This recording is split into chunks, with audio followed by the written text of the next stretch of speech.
For det er skjebnen som har brakt meg til verden. Men jeg vet ikke hvem som har skyld. For det første jeg lærte var å stjele, og det andre har fulgt etter følg. Min mor var en venn av en tater. Min far tok en båt og forsvant. Han skal være i De Forenede Stater, men jeg vet ikke om det er sant. Mitt hjem var en båt ned ved elva. Som liten så lå jeg i den.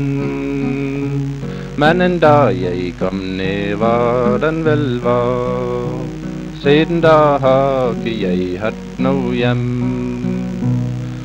Nå sitter jeg her under broa. Kan hende det er godt nok for meg. Men hva står du og gliser du due? Er jeg kanskje i veien for deg? Du står der med innsatte tenner, så kitta og mala og fin. Men få av deg det smykke og tenner, så blir maska di like fin som min.